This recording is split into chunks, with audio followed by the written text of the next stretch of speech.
ایک یہودی نے اپنے بیٹے کو کہا جاؤ سودا لے آؤ، تو وہ گیا۔ لڑکا راستے سے گزر رہا تھا کہ اس کی نظر حضور صلی اللہ علیہ وآلہ وسلم پر پڑی، اور آپ صلی اللہ علیہ وآلہ وسلم کی نظر بھی اس لڑکے پر پڑی۔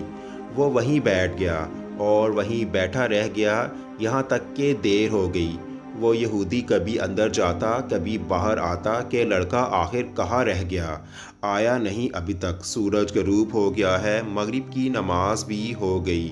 شام کو لڑکا گھر آیا۔ باپ نے پوچھا ارے نادان، اتنی تاخیر کر دی؟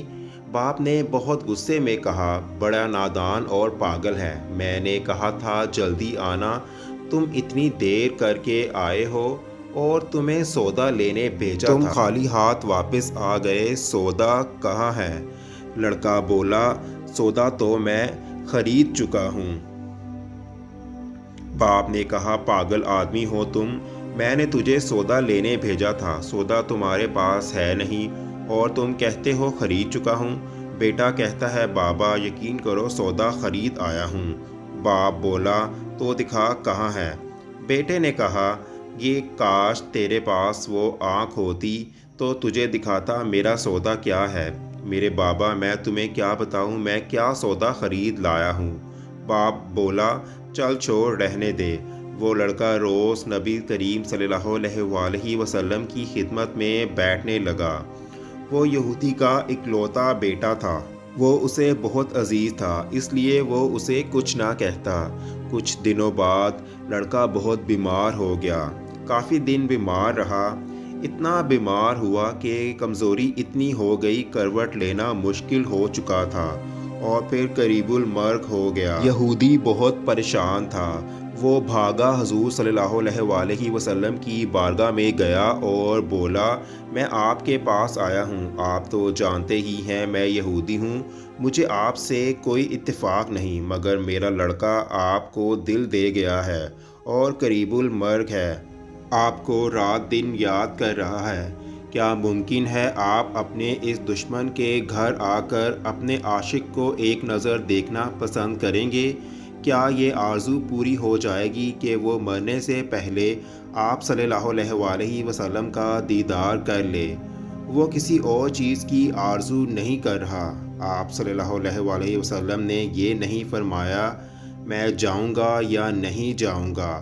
آپ صلی اللہ علیہ وآلہ وسلم نے فرمایا ابو بکر اٹھو، عمر اٹھو، چلو چلیں عثمان، آؤ باقی بھی جو سب ہیں چلیں اور اسے اپنا دیدار کروا کر آتے ہیں، آنکھیں بند ہونے سے پہلے ہم اسے کچھ دینا چاہتے ہیں، چلو چلتے ہیں۔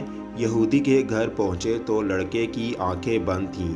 حضور صلی اللہ علیہ وآلہ وسلم کا سراپا کرم ہی کرم ہے۔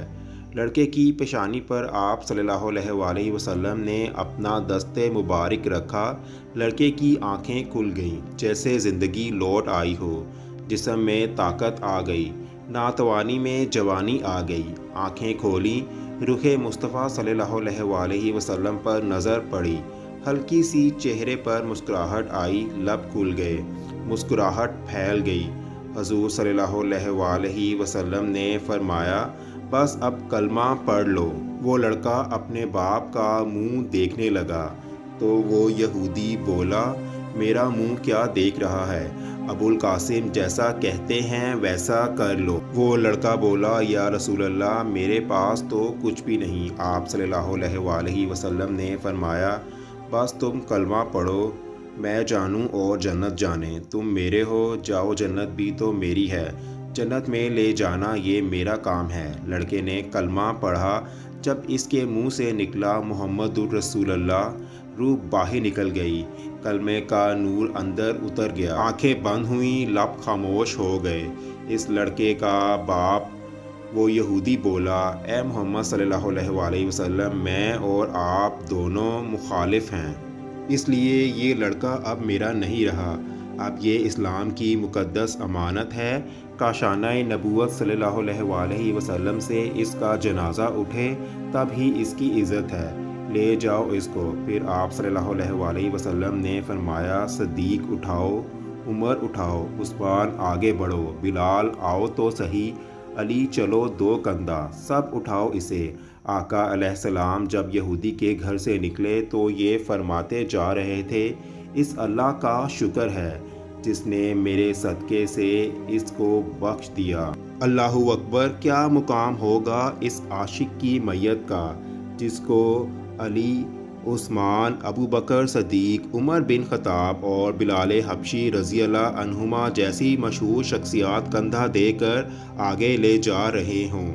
قبر تیار ہوئی، کفن پہنایا گیا۔ حضور صلی اللہ علیہ وآلہ وسلم قبر کے اندر تشریف لے گئے، قبر میں کھڑے ہوئے اور کافی دیر کھڑے رہے اور پھر اپنے ہاتھوں سے اس عاشق کی میت کو اندر اتارا۔ آپ صلی اللہ علیہ وآلہ وسلم قبر کے اندر پنجوں کے بل چل رہے تھے، مکمل پاؤں مبارک نہیں رکھ رہے تھے۔ کافی دیر کے بعد آپ صلی اللہ علیہ وآلہ وسلم قبر سے باہر آئے تو چہرے پر تھوڑی زردی چھائی ہوئی تھی، تھکن محسوس ہوئی تو صحابہ نے پوچھا، یا رسول اللہ صلی اللہ علیہ وآلہ وسلم، یہ کیا ماجرا ہے؟ پہلے تو یہ بتائیے کہ آپ صلی اللہ علیہ وآلہ وسلم نے قبر میں پاؤں مبارک مکمل کیوں نہیں رکھا اور آپ صلی اللہ علیہ وآلہ وسلم پنجوں کے بل کیوں چلتے رہے؟ تو آپ صلی اللہ علیہ وآلہ وسلم نے فرمایا، قبر کے اندر بے پناہ فرشتے آئے ہوئے تھے، اس لیے مجھے جہاں جگہ ملتی تھی میں پنجہ رکھتا تھا، پاؤں رکھنے کی جگہ نہیں تھی۔ میں نہیں چاہتا تھا کہ کسی فرشتے کے پاؤں پر میرا پاؤں آ جائے۔ پھر صحابہ نے پوچھا، آپ صلی اللہ علیہ وآلہ وسلم قبر کے اندر کیوں گئے؟ ہمیں کہتے ہم چلے جاتے۔ آپ صلی اللہ علیہ وآلہ وسلم نے فرمایا کہ میں نے اس لڑکے کو بولا تھا نا کہ تیری قبر کو جنت بناؤں گا، تو اب اس قبر کو جنت بنانے قبر کے اندر چلا گیا تھا۔ تو پھر آپ صلی اللہ علیہ وآلہ وسلم اتنے تھکے ہوئے کیوں ہیں؟ تھکا اس لیے ہوں کہ فرشتے اور حوریں اس عاشق کے دیدار کے لیے آ رہے تھے اور میرے وجود سے لگ لگ کر گر رہے تھے، اس وجہ سے میں بہت تھک گیا ہوں۔